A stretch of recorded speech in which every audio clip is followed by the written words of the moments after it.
ਤੁਸੀਂ ਸੁਣ ਰਹੇ ਹੋ Chawla news network Toronto CNN Toronto. Bhatti ਸਾਹਿਬ, ਵਾਹਿਗੁਰੂ ਜੀ ਕਾ ਖਾਲਸਾ, ਵਾਹਿਗੁਰੂ ਜੀ ਕੀ ਫਤਿਹ। ਵਾਹਿਗੁਰੂ ਜੀ ਕਾ ਖਾਲਸਾ, ਵਾਹਿਗੁਰੂ ਜੀ ਕੀ ਫਤਿਹ। ਸਵੇਰੇ ਸਾਡੀ ਗੱਲਬਾਤ ਚੱਲ ਰਹੀ ਸੀਗੀ, ਬੜੇ ਫੋਨ ਕਾਲਸ ਆਏ। ਹਾਂਜੀ, ਕਹਿੰਦੇ ਭਾਊ ਗਰਮ ਹੋ ਗਏ। ਮੈਂ ਕਿਹਾ ਭਾਊ ਗਰਮ ਥੋੜੀ ਹੋਏ, ਭਾਊ ਤੇ ਤਰਕ ਨਾਲ ਗੱਲ ਕਰ ਰਹੇ। ਨਹੀਂ, ਗਰਮੀ ਦੇ ਵਿੱਚ ਬੜਾ ਕੁਝ ਘਾਉਂਦਾ ਸੀ। ਮੈਂ ਕਿਹਾ ਭਾਊ ਤੇ ਤਰਕ ਨਾਲ ਗੱਲ ਕਰ ਰਹੇ ਸੀ ਵੀ ਹਾਂਜੀ, ਨਾ ਰੱਖਤਾ ਸ਼ੇਰ ਸਿੰਘ ਅੱਗਾ ਸ਼ੇਰ ਦਾ ਪਿੱਛਾ ਗਿੱਦੜ ਦਾ। ਹਾਂਜੀ, ਨਾ ਰੱਖਤਾ ਦਿਲ ਬਾਗ ਤੇ ਦਿਲ ਹੈ ਹੀ ਨਹੀਂ। ਏਦਾਂ ਹੋਣਾ ਚਾਹੀਦਾ ਸੀ ਕਦੀ ਕਦੇ, ਕੋਈ ਗੱਲ ਨਹੀਂ। ਅੱਛਾ, ਉੱਥੋਂ ਹੀ ਚੱਲਦੇ ਆ। ਅਨਿਲ ਜੋਸ਼ੀ ਹੁਣਾਂ ਨੇ, ਕੇਂਦਰੀ ਹਾਈ ਕਮਾਂਡ ਭਾਜਪਾ ਦਾ ਆਗੂ ਆ ਅਨਿਲ ਜੋਸ਼ੀ, ਮੁੱਦੇ ਤੇ ਆਪਣੀ ਸਥਿਤੀ 2 ਹਫ਼ਤਿਆਂ ਵਿੱਚ ਸਪਸ਼ਟ ਕਰਨ ਲਈ ਕਿਹਾ ਹੈ। ਇੱਥੇ ਆ ਜਾਂਦੇ ਹਾਂ, ਫਿਰ ਇੱਥੋਂ ਹੀ ਚੱਲਦੇ ਅੱਗੇ ਵਧਾਂਗੇ।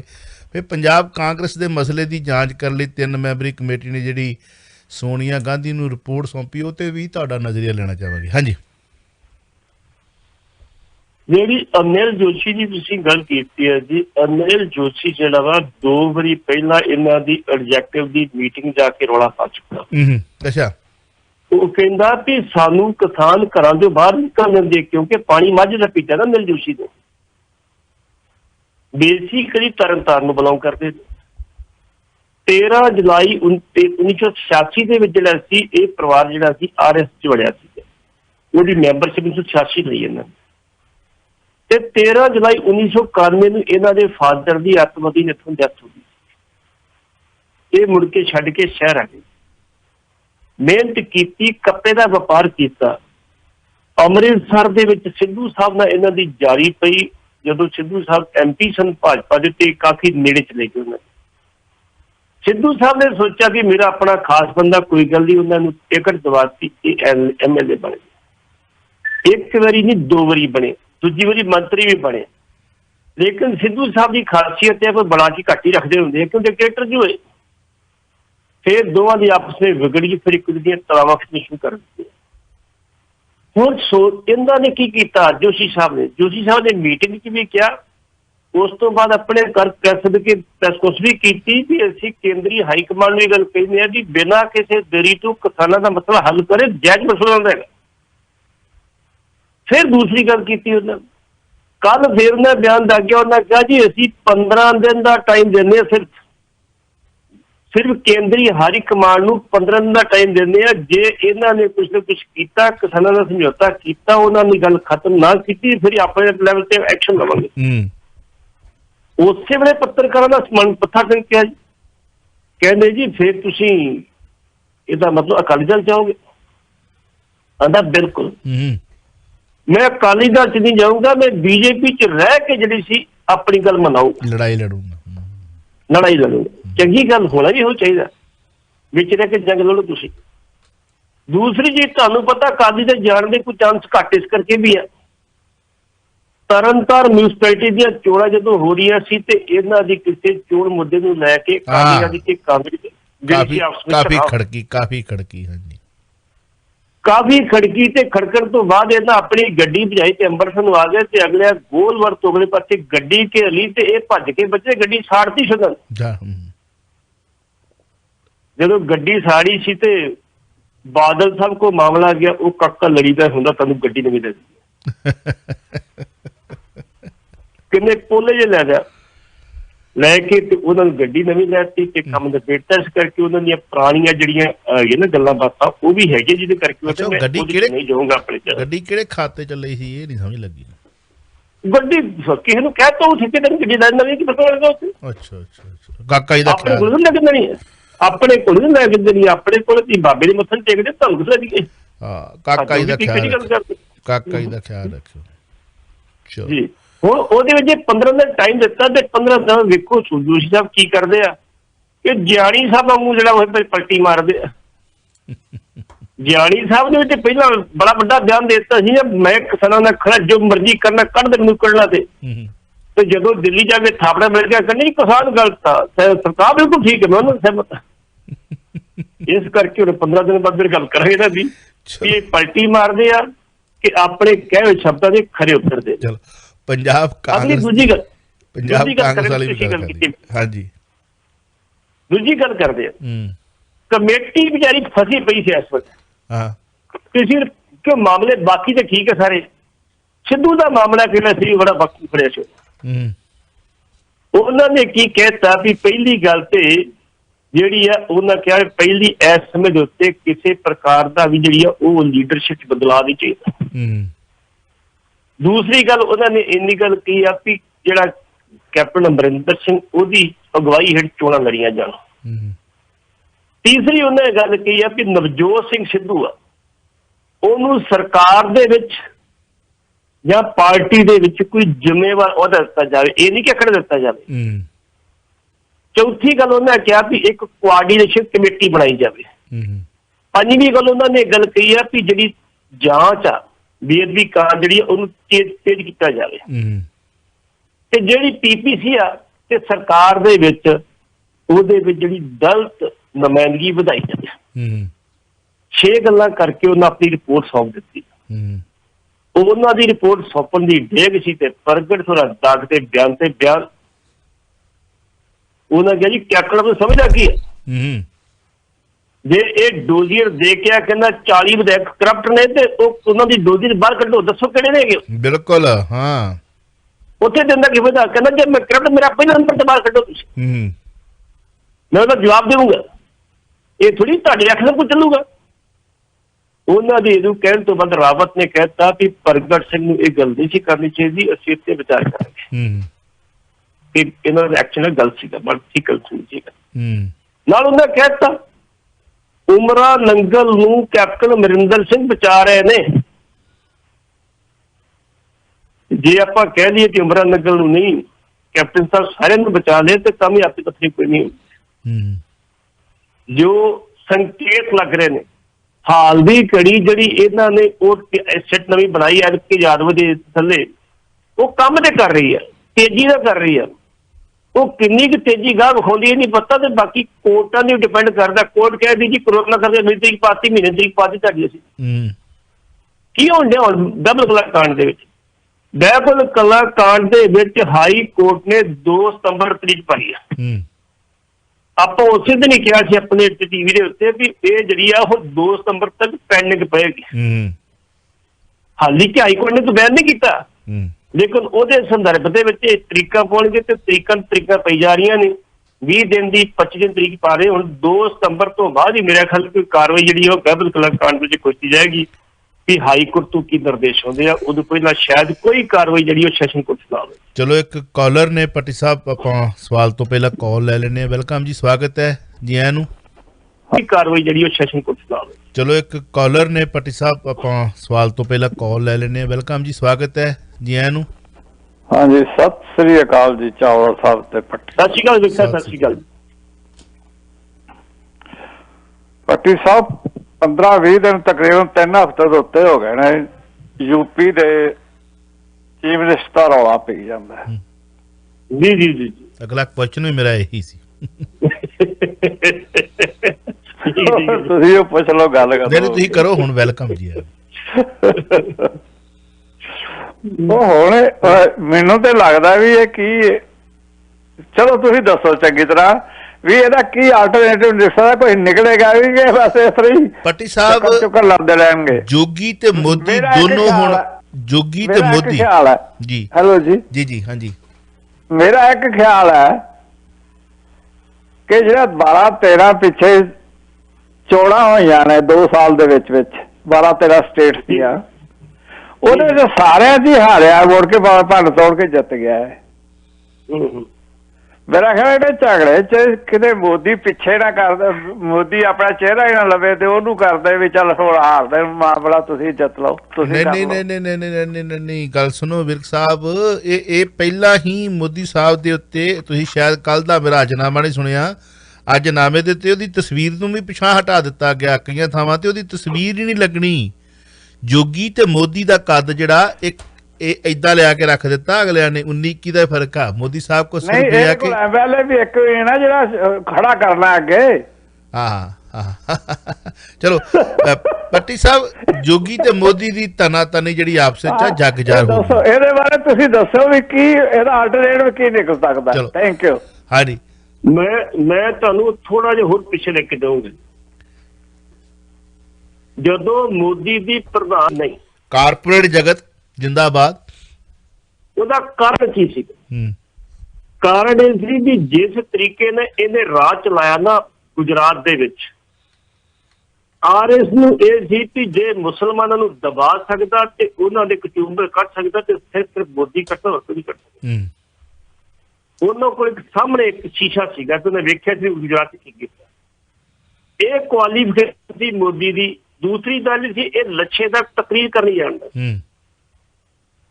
ਤੀਸਰੀ ਗੱਲ ਇਹ ਸੀ ਵੀ ਅਡਵਾਨੀ ਸਾਹਿਬ ਨੇ ਜਦੋਂ ਵਾਜਪਾਈ ਸਾਹਿਬ ਨੇ ਕਹਿ ਦਿੱਤਾ ਸੀ ਪ੍ਰਧਾਨ ਮੰਤਰੀ ਜੀ ਬਦਲ ਦਿਓ, ਤੇ ਉਦੋਂ ਅਡਵਾਨੀ ਸਾਹਿਬ ਨੇ ਬਚਾਤਾ ਕਿ ਠੀਕ ਕਰ ਰਿਹਾ ਜੋ ਕਰ ਰਿਹਾ।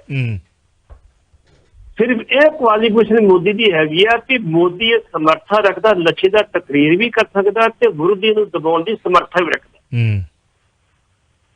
ਅੱਜ ਦੀ ਡੇਟ ਦੇ ਵਿੱਚ ਵੀ ਆਰਐਸ ਚਾਹੁੰਦੀ ਤੇ ਹੈਗੀ ਬਦਲਣ, ਲੇਕਿਨ ਉਹਨੂੰ ਮੋਦੀ ਦਾ ਬਦਲ ਕੋਈ ਲੱਭ ਨਹੀਂ ਰਿਹਾ ਕੋਈ ਵੀ। ਆਹ 2 ਦਿਨ ਜਿਹੜੀ ਮੀਟਿੰਗ ਹੋਈ ਨਾ ਉਹਦੇ ਵਿੱਚ ਤੁਸੀਂ ਡਿਬੇਟ ਸੁਣੋ ਇਹਨਾਂ ਦੀ ਆਪਣਿਆਂ ਦੀ ਜਿਹੜੇ ਆਰਐਸ ਦੇ ਬੰਨਰ ਵਰਕ, ਉਹ ਇਹੀ ਗੱਲ ਕਹਿੰਦੇ ਕਿ 2 ਦਿਨ ਦੀ ਮੀਟਿੰਗ ਦੇ ਵਿੱਚ ਅਜੇ ਤੱਕ ਮੋਦੀ ਦਾ ਕੋਈ ਵਿਕਲਪ ਨਹੀਂ ਲੱਭਿਆ। ਇੱਕ ਵਿਕਲਪ ਹੈਗਾ ਸੀਗਾ ਯੋਗੀ ਤੇ ਮੋਦੀ ਦੀ ਵਿਗੜੀ ਵੀ ਇਸੇ ਕਰਕੇ ਸੀ। ਅੱਜ ਦੀ ਜਿਹੜੀ ਤੁਸੀਂ ਗੱਲ ਕਹੀ ਆ ਵੀ ਜਿਹੜਾ ਟਵਿੱਟਰ ਅਕਾਊਂਟ ਆ ਇਹਨਾਂ ਦਾ ਆਪਣਾ ਮਤਲਬ ਯੂਪੀ ਦਾ, ਉਸ ਟਵਿੱਟਰ ਅਕਾਊਂਟ ਤੋਂ ਮੋਦੀ ਦੀ ਫੋਟੋ ਰੱਖ ਸੀਗੀ। ਲੇਕਿਨ ਕੱਲ ਇਹਨਾਂ ਦੀ ਮੀਟਿੰਗ ਹੋਈ ਆ ਸ਼ਾਹ ਦੇ ਨਾਲ, ਮੋਦੀ ਇਕੱਲਾ ਆਇਆ, ਕਿਸੇ ਨਾਲ ਲੈ ਕੇ ਨਹੀਂ ਆਇਆ। ਜੋਗੀ ਨਖਰੂ ਤੋਂ ਇਕੱਲਾ ਆਇਆ, ਕਿਸੇ ਨਾਲ ਲੈ ਕੇ ਨਹੀਂ ਆਇਆ। ਉਹਦੀ ਕੱਲ ਸ਼ਾਹ ਨਾਲ ਮੀਟਿੰਗ ਹੋ ਗਈ ਤੇ ਅੱਜ ਮੋਦੀ ਨਾਲ ਮੀਟਿੰਗ। ਅੱਜ ਮੋਦੀ ਦਾ ਮੀਟਿੰਗ ਤੋਂ ਬਾਅਦ ਜਿਹੜਾ ਵਾ ਬਹੁਤ ਕੁਛ ਹੋ ਜਾਏਗਾ। ਜੋਗੀ ਨੂੰ ਕਿਉਂ ਨਹੀਂ ਬਦਲਿਆ ਗਿਆ?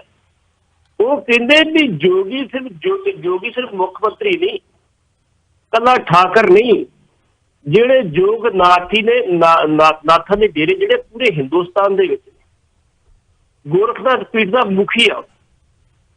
ਅਗਲੀ ਗੱਲ ਇਹ ਹੈ ਵੀ ਜਿਹੜਾ ਮੋਦੀ ਤੇ ਸ਼ਾਹ ਕੀ ਚਾਹੁੰਦੇ, ਮੋਦੀ ਤੇ ਸ਼ਾਹ ਚਾਹੁੰਦੇ ਉੱਤਰਾਂਚਲ ਦੇ ਵਿੱਚੋਂ ਇੱਕ ਉੱਤਰ ਪ੍ਰਦੇਸ਼ ਦੇ ਵਿੱਚ ਉੱਤਰਾਂਚਲ, ਅੱਗੇ ਤੋਂ ਉੱਤਰਾਂਚਲ ਸੀ ਨਾ ਜੀ, ਪੂਰਵਾਂਚਲ, ਇੱਕ ਸਟੇਟ ਹੋਰ ਕੱਢੀ ਜਾਵੇ। ਉਹ ਸਟੇਟ ਦਾ 23-24 ਜ਼ਿਲ੍ਹੇ ਪ੍ਰਭਾਵਿਤ ਹੋਣਗੇ ਤੇ ਉਹਦੀ ਵਿਧਾਨ ਸਭਾ ਦੀਆਂ 125 ਸੀਟਾਂ ਹੋਣਗੀਆਂ। ਉਹਨਾਂ ਨੇ ਆਪਣਾ ਜਿਹੜਾ AK ਸ਼ਰਮਾ ਉਹ ਇਸੇ ਕਰਕੇ ਭੇਜਿਆ ਉੱਥੇ ਰਿਜ਼ਾਈਨ ਕਰਵਾ ਕੇ, ਜਿਹੜਾ ਬਿਊਰੋਕਰੇਟਸ। ਇਸ ਕਰਕੇ ਉਹ ਚਾਹੁੰਦੇ ਵੀ ਹੋਵੇ ਤੇ ਉਹ ਅੱਜ ਫੈਸਲਾ ਹੋ ਜਾਏਗਾ। ਤੇ ਇਹ ਚਾਹੁੰਦੇ ਆ ਵੀ ਉਦੋਂ 2022 ਤੋਂ ਪਹਿਲਾਂ ਇੱਕ ਵੱਖਰੀ ਸਟੇਟ ਖੜੀ ਕਰ ਦਿੱਤੀ ਜਾਵੇ, ਹੋਰ ਸਾਨੂੰ ਯੂਪੀ ਤੇ ਕਬਜ਼ਾ ਕਰਨਾ ਹੋਰ ਸੌਖਾ ਹੋ ਜਾਏ। ਲੇਕਿਨ ਮੋਦੀ ਇਸ ਗੱਲੋਂ ਰਾਜੀ ਨਹੀਂ ਗਾ, ਕਿਉਂਕਿ ਜਿਹੜੀ ਪੂਰਵਾਂਚਲ ਬਣਨੀ ਆ ਉਹਦਾ ਗੋਰਖਨਾਥ ਪੀੜ ਜਿਹੜਾ ਸਾਰਾ ਜਿੱਥੇ ਦਬਦਬਾ ਉਹਦਾ ਹੈਗਾ ਸਾਰਾ ਉਸ ਏਰੀਏ ਚ ਆਉਂਦਾ, ਜਿਹਦੇ ਕਰਕੇ ਉਹ ਮੰਨ ਨਹੀਂ ਰਿਹਾ। ਅੱਜ ਦੀ ਮੀਟਿੰਗ ਤੋਂ ਬਾਅਦ ਆਪਾਂ ਕੱਲ ਗੱਲ ਕਰਾਂਗੇ ਫਿਰ ਵੀ ਇਹਨਾਂ ਦੀ ਮੀਟਿੰਗ ਤੋਂ ਬਾਅਦ ਸਿੱਟਾ ਕੀ ਨਿਕਲਿਆ।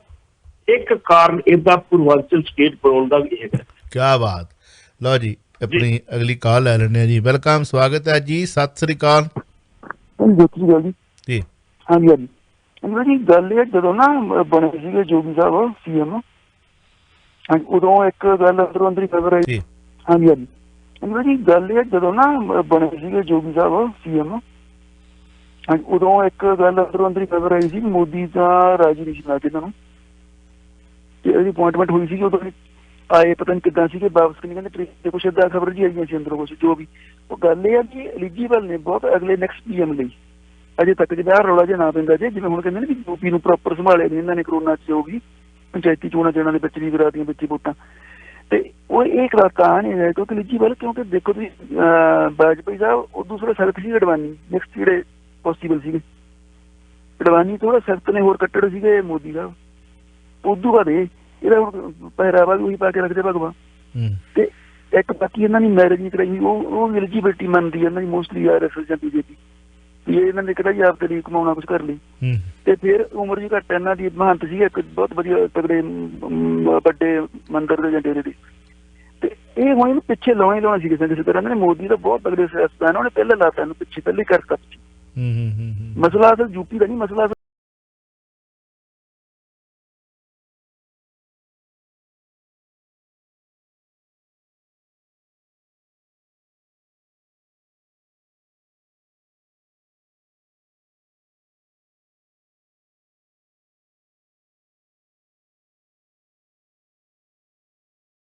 ਤੇ ਅਜੇ ਤੱਕ ਆਰਐਸ ਜਿਹੜਾ ਉਹ ਬਦਲ ਮੋਦੀ ਦਾ ਨਹੀਂ ਲੱਭ ਸਕੀ, ਕਿਉਂਕਿ ਇਹਨਾਂ ਦੀ ਪਾਲਿਸੀ ਕੀ ਸੀ? ਇਹ ਕਹਿੰਦੇ ਸੀ ਮੋਦੀ ਕਈ ਗੱਲਾਂ ਤੇ ਅੜ ਜਾਂਦਾ ਤੇ ਆ ਗਲਤ ਹੋ ਰਿਹਾ ਜੀ। ਜੋਗੀ ਦੇ ਬਿਲਕੁਲ ਅੜਨਾ ਨਹੀਂ ਨਾ। ਜਿਹੜੀ ਮਨੂ ਸਿਮਰਤੀ ਆ ਉਹਦੇ ਵਿੱਚ ਬਹੁਤ ਸਾਰੀਆਂ ਚੀਜ਼ਾਂ ਸੰਵਿਧਾਨ 'ਚ ਐਡ ਕਰਕੇ ਇਹਨਾਂ ਨੇ ਲਗਭਗ ਉਹ ਆਪਣੀ ਜਿਹੜੀ ਵਿਚਾਰਧਾਰਾ ਲਾਗੂ ਕਰਨੀ ਜੋਗੀ ਦੇ ਥਰੂ।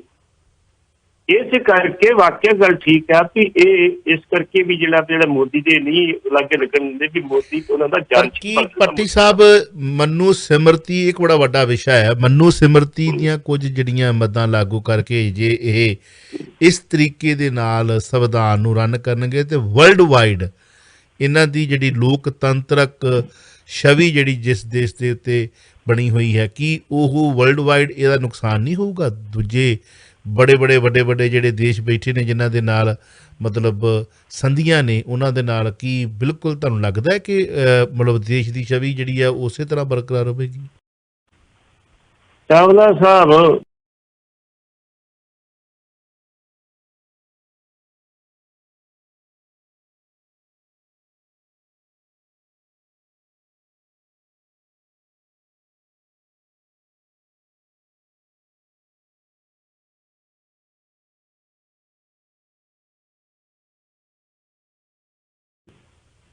ਜਿਸ ਆਰਐਸ ਦੇ ਵਿਦਵਾਨ ਵੱਡੇ ਵਾਈਸ ਚਾਂਸਲਰ ਬੁੱਧੀਜੀਵਕ ਦੇ ਲੋਕ ਲਵਲੀ ਯੂਨੀਵਰਸਿਟੀ ਦੇ ਵਿੱਚ ਆ ਕੇ ਇੰਨੀ ਗੱਲ ਕਹਿੰਦੇ ਵੀ ਆ ਜਿਹੜੀਆਂ ਸਰਦੀਆਂ ਤੁਸੀਂ ਅੱਜ ਕਰਦੇ ਆ ਸਾਡੇ ਤੇ 5000 10 ਰੁਪਏ ਨਾ ਕਰ ਦਿੱਤੀਆਂ ਸੀ।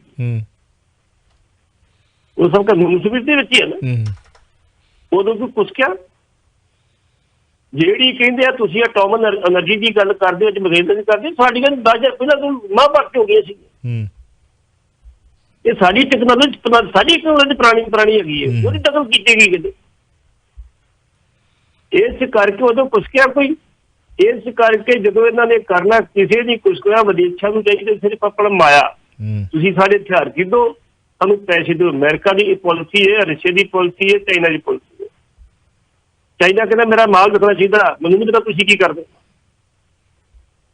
ਇਸ ਕਰਕੇ ਉਹਦੇ ਤੇ ਨਾ ਬਹੁਤਾ ਫਰਕ ਨਹੀਂ ਪੈਂਦਾ। ਜੋਗੀ ਦੇ ਰਾਹੀਂ ਇਹ ਚਾਹੁੰਦੇ ਆਪਣੀ ਮਨੁਸਮਿਤੀ ਦੇ ਕੁਝ ਭਾਗ ਜਿਹੜਾ ਉਹ ਸੰਵਿਧਾਨ ਚ ਰਲਾ ਕੇ ਤੇ ਉਹਦਾ ਨਾਲ ਬਦਲਣਗੇ ਮੁੜ ਕੇ।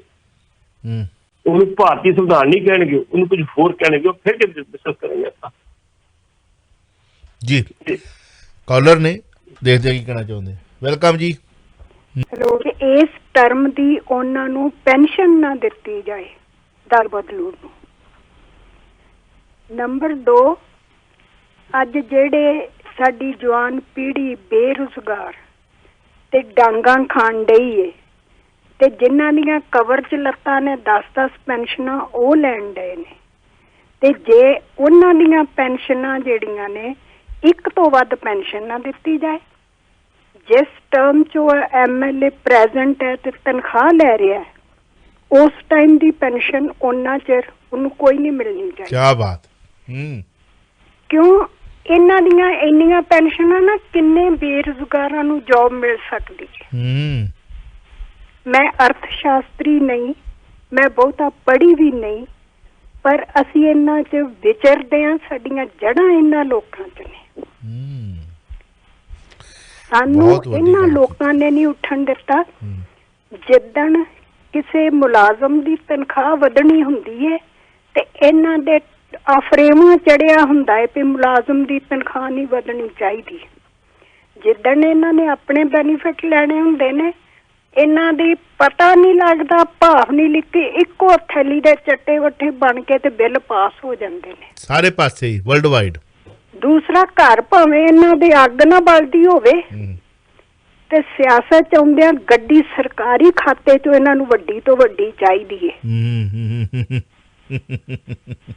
ਕੀ ਗੱਲ, ਇਹਨਾਂ ਦੇ ਪਿਓ ਦਾ ਤੇਲ ਬਲਦਾ, ਸਾਡੇ ਹੱਡਾਂ ਦੀ ਕਮਾਈ ਬਲਦੀ, ਟੈਕਸ ਜਾਂਦੇ ਨੇ। ਕਿਆ ਬਾਤ। ਜਦੋਂ ਉਹਨਾਂ ਨੂੰ ਡਾਂਗਾਂ ਪੈਂਦੀਆਂ ਨਾ, ਅਸੀਂ ਬੇਸ਼ੱਕ ਬਾਹਰ ਬੈਠੇ ਆ, ਸਾਡੇ ਕੋਲ ਬਰਦਾਸ਼ਤ ਤੋਂ ਬਾਹਰ ਹੈ। ਬਿਲਕੁਲ। ਅਸੀਂ ਬਾਹਰ ਕਿਉਂ ਆਏ ਆ?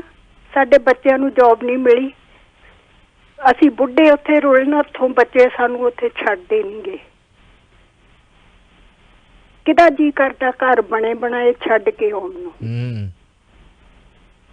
ਸੋ ਇਹਨਾਂ ਨੂੰ ਸ਼ਰਮ ਚਾਹੀਦੀ ਹੈ ਸਿਆਸਤ ਵਾਲਿਆਂ ਨੂੰ। ਜੇ ਇੱਕ ਮੁਲਾਜ਼ਮ ਨੌਕਰੀ ਕਰਦਾ ਉਹਨੂੰ ਆਂਦੇ ਤੂੰ ਦੂਜਾ ਕੰਮ ਨਹੀਂ ਨਾਲ ਕਰ ਸਕਦਾ, ਤੂੰ ਤਨਖਾਹ ਲੈਣਾ। ਇਹ ਜੇ ਪ੍ਰੈਜ਼ੈਂਟ ਟਾਈਮ 'ਚ ਤਨਖਾਹ ਲੈਂਦੇ ਨੇ, ਇਹਨਾਂ ਦੇ ਬਾਕੀ ਭੱਤੇ ਤੇ ਬਾਕੀ ਪੈਨਸ਼ਨਾਂ ਉਹਨਾਂ ਚਿਰ ਬੰਦ ਰਹਿਣੀਆਂ ਚਾਹੀਦੀਆਂ। ਇੱਕ ਤੋਂ ਵੱਧ ਪੈਨਸ਼ਨ ਨਹੀਂ ਮਿਲਣੀ ਚਾਹੀਦੀ। ਮੁਲਾਜ਼ਮ ਨੂੰ ਸਾਰੀ ਉਮਰ ਨੌਕਰੀ ਕਰਕੇ ਇੱਕ ਪੈਨਸ਼ਨ ਮਿਲਦੀ ਹੈ।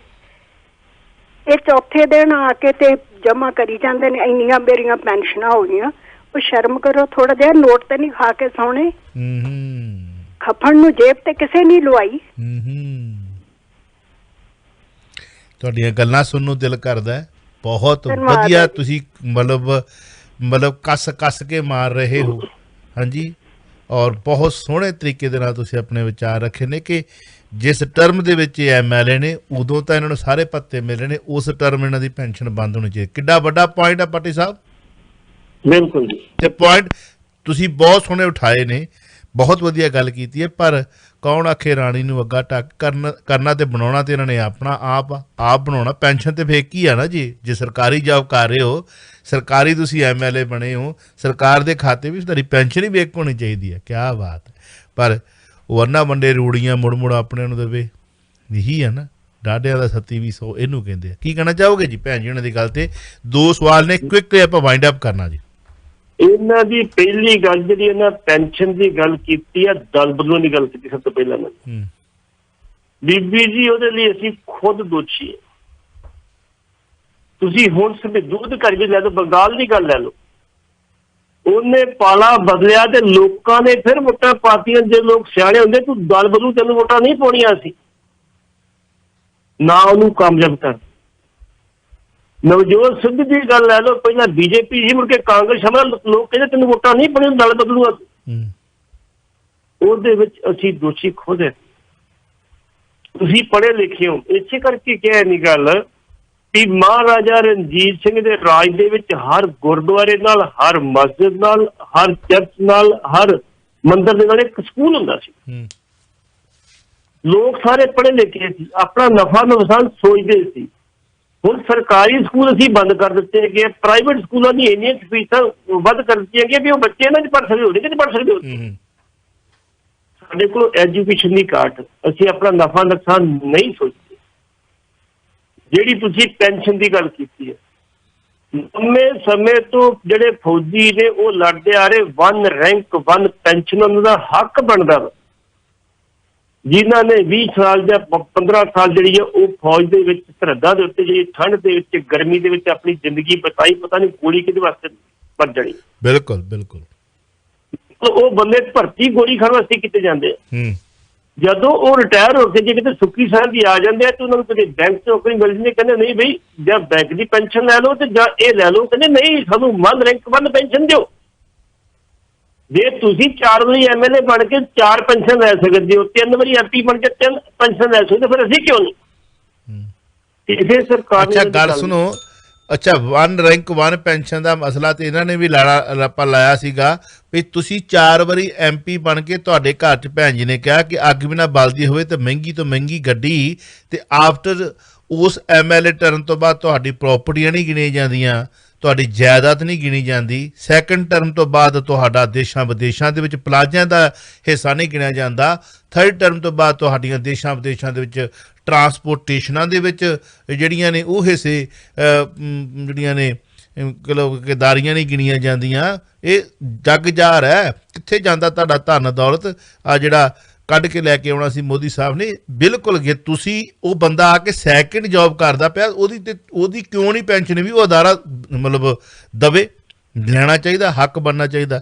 ਸੋ ਐਨੀਵੇ ਇਹ ਜਿਹੜੀ ਸਰਕਾਰਾਂ, ਅਗਲੀ ਗੱਲ ਮੈਂ ਕਰਨ ਗੱਲ ਕੀਤੀ ਬੱਚਿਆਂ ਜੀ ਜੀ, ਜਿਹੜੇ ਬੱਚੇ ਕੱਲ ਬੇਰੁਜ਼ਗਾਰ ਅਧਿਆਪਕ ਕੈਪਟਨ ਦੀ ਕੋਠੀ ਤੇ ਮੁਜ਼ਾਹਰਾ ਕਰਨ ਗਿਆ ਸੀ, ਉਹਨਾਂ ਦੀ ਡਾਂਗਾਂ ਨਾਲ ਗਿੱਦੜ ਕੁੱਟ ਕੀਤੀ ਗਈ। ਤੇ 4 ਦਿਨ ਪਹਿਲਾਂ ਜੋ ਕਿਸਾਨ ਗਿਆ ਸੀ ਹੱਥ ਜੋੜੇ ਉਹਨਾਂ ਕਿ ਮਹਾਰਾਜ ਸਹੀ ਇੱਥੇ ਰੱਖ ਦਿਓ, ਪਤਾ ਸੀ ਨਾ ਬਰਾਬਰ ਤੇ ਡਾਂਗਾਂ ਫੜ ਲੈਣੀ। ਇਹ ਬੱਚਿਆਂ ਨੂੰ ਕਿਉਂ ਕੁੱਟਿਆ ਜਾ ਰਿਹਾ? ਕੁੱਟਿਆ ਕਿ ਜਾ ਰਿਹਾ ਜਾਂ ਗੈਂਗਸ ਬਣ ਜਾਓ, ਅੱਤਵਾਦੀ ਬਣ ਜਾਓ, ਚੋਰ ਬਣ ਜਾਓ ਤਾਂ ਦੇਸ਼ ਛੱਡ ਜਾਓ। ਬਸ ਨਿਕਲ ਜਾਓ। ਅੱਜ ਦੀ ਡੇਟ ਦੇ ਵਿੱਚ ਕੈਪਟਨ ਸਾਹਿਬ ਦਾਅਵਾ ਕਰਦੇ ਆ ਵੀ 16 ਲੱਖ ਵਿਅਕਤੀਆਂ ਨੂੰ ਅਸੀਂ ਹੁਣ ਤੱਕ ਨੌਕਰੀਆਂ ਦਿੱਤੀਆਂ ਨੇ। ਤੇ ਦੂਲੋ ਸਾਹਿਬ ਇਹ ਕਹਿੰਦੇ ਆ ਵੀ ਆਓ ਜੀ ਪੱਤਰ ਕਰੋ, ਮੇਰੀ ਗੱਡੀ 'ਚ ਬੈਠੋ, ਪਿੰਡਾਂ ਚੱਲਦੇ ਆਪਾਂ। ਇੱਕ ਪਿੰਡ ਵਿੱਚ 125 ਨੌਕਰੀ ਬਣਦੀ ਹੈ, ਪਿੱਛੇ ਮਿਲੀ ਕਿਸੇ ਨੂੰ? ਮਿਲੀ ਕਿਸੇ? ਹਾਂ ਬਿਲਕੁਲ। ਜੇ ਨੌਕਰੀ ਮਿਲੀ ਤੇ ਕਾਹਦੀ ਮਿਲੀ ਇਹ ਵੇਖ ਲਓ। ਬਿਲਕੁਲ ਬਿਲਕੁਲ। ਪ੍ਰਾਈਵੇਟ ਫਰਮ ਕੋਲੇ, ਕਾਰਪੋਰੇਟ ਕਾਲੇ ਕੋਲੇ ਜਿਹੜੀ ਸਰਕਾਰ ਇੱਕ ਕਲਰਕ ਭਰਤੀ ਕਰਦੀ ਉਹ 35,000 ਮਹੀਨਾ ਦਿੰਦੀ ਹੈ ਤੇ ਉਹ ਦਿੰਦੇ ਆ 7,000। ਕੀ ਉਹਦਾ 7,000 ਗੁਜ਼ਾਰਾ ਹੋਊ? ਕੈਪਟਨ ਸਾਹਿਬ ਦੇ ਖਾਤੇ 'ਚ ਪਾਤੀ ਨੌਕਰੀ ਦਵਾਈ ਜੀ, ਵੱਧ ਤੋਂ ਵੱਧ 10,000 ਦੇ ਦੇਣ, ਕੀ ਗੁਜ਼ਾਰਾ ਕਰ ਸਕਦੇ? ਇਸ ਕਰਕੇ ਲੋਕ ਜਿਹੜੇ ਬੱਚੇ ਬਹੁਤ ਛੇਤੀ ਫਟਾਫਟ ਵਿਦੇਸ਼ਾਂ ਭੇਜਣ ਦੀ ਗੱਲ ਕਰਦੇ ਕਿ ਅਸੀਂ ਆਪਣਾ ਗੁਜ਼ਾਰਾ ਕਿਵੇਂ ਕਰਨਾ, ਘੱਟੋ ਘੱਟ ਭਾਵੇਂ ਲੇਬਰ ਕਰਨਾ ਚਾਹੁੰਦੇ ਸਾਨੂੰ ਜਿਹੜੀ ਆਪਣੀ ਤਨਖਾਹ ਪੂਰੀ ਮਿਲੂ। ਚਲੋ ਆਹ ਗੱਲ ਤੁਹਾਡੀ ਠੀਕ ਹੈ। ਜੇ ਵਿਦੇਸ਼ਾਂ ਦੇ ਵਿੱਚ ਪੰਜਾਬ 'ਚ ਇਸੇ ਤਰ੍ਹਾਂ ਨੌਜਵਾਨ ਆਉਣੇ ਜਾਰੀ ਰਹੇ ਤਾਂ ਕਰ ਲਿਓ ਫਿਰ ਰਾਜ, ਫਿਰ ਜਿਨ੍ਹਾਂ ਦੇ ਉੱਤੇ ਤੁਸੀਂ ਕਰਨਾ ਤੇ ਜਿਨ੍ਹਾਂ ਦੇ ਰਾਜ ਤੇ ਤੁਸੀਂ ਸਾਹਮਣੇ ਉਹਨਾਂ ਨੇ ਆ ਕੇ ਡਾਂਗਾ ਇਹੋ ਜਿਹੀਆਂ ਫੇਰਨੀਆਂ ਨਾ, ਕਾ ਕਰ ਤੋ ਚਾਚਾ ਸੰਭਲ ਕਰ ਬੈਠੋ, ਰਾਜ ਹਮਰਾ, ਦੇਖੋ ਰਾਜ ਹਮਰਾ ਵੀ ਚਾਚਾ ਸੰਭਲ ਕਰ ਬੈਠੋ, ਦੇਖੋ ਕੀ ਤੁਹਾਡਾ ਹਾਲ ਕਰਦੇ ਜੇ ਇਦਾਂ ਹੀ ਦੇਸ਼ਾਂ ਵਿਦੇਸ਼ਾਂ ਦੇ ਵਿੱਚੋਂ ਨਿਆਣੇ ਸਾਡੇ ਪੰਜਾਬ ਦੇ ਬਾਹਰ ਆਉਂਦੇ ਨੇ ਤੇ ਕਿਤੇ ਰਾਜ ਕਰਨਾ? ਤੁਸੀਂ ਨਕੰਮੇ ਹੋ, ਅਕਲ ਦੇ ਅੰਨੇ ਹੋ, ਸਮਝ ਕੇ ਸੋਚ ਵਿਚਾਰ ਕੇ ਕਿਤੇ ਰਾਜਨੀਤੀ 'ਚ ਆਏ ਹੋ ਤੇ ਕੁਝ ਦੇਸ਼ ਵਾਸਤੇ, ਕੌਮ ਵਾਸਤੇ, ਸੂਬੇ ਵਾਸਤੇ ਕਰੋ। ਕਿੰਨਾ ਬੱਚਾ ਵਾ ਜਿਹੜਾ ਦੇਸ਼ਾਂ ਵਿਦੇਸ਼ਾਂ ਦੇ ਵਿੱਚ ਆ ਗਿਆ ਤੁਹਾਡਾ ਅਜੇ +2 ਕਰਨ ਤੋਂ ਬਾਅਦ, ਜਿੱਦਾਂ ਤੁਸੀਂ ਕਹਿੰਦੇ ਹੋ ਕਿ ਡਾਂਗਾ, ਪੱਟੀ ਸਾਹਿਬ ਤੁਹਾਡੀ ਗੱਲ ਨੂੰ ਕੋਟ ਕਰ ਰਿਹਾ ਮੈਂ ਵੀ ਇਹਨਾਂ ਨੂੰ ਡਾਂਗਾ ਇਸ ਕਰਕੇ ਫਿਰਦੀਆਂ ਨੇ, ਗੈਂਗਸਟਰ ਬਣ ਜਾਓ, ਗੁੰਡੇ ਬਣ ਜਾਓ ਜਾਂ ਵਿਦੇਸ਼ਾਂ ਨੂੰ ਨਿਕਲ ਜਾਓ। ਰਾਜ ਕਾਹਤੇ ਕਰਨਾ ਤੁਸੀਂ? ਰਾਜ ਕਿਹਨਾਂ ਦੇ ਕਰਨਾ ਤੁਸੀਂ ਫੇ? ਤੇ ਜਿਹੜਾ ਬੱਚਾ ਉੱਥੋਂ ਬਾਹਰ ਨਿਕਲੂਗਾ ਆਪਣੇ ਮਾਂ-ਬਾਪ ਨੂੰ ਲੈ ਕੇ ਨਿਕਲੂਗਾ।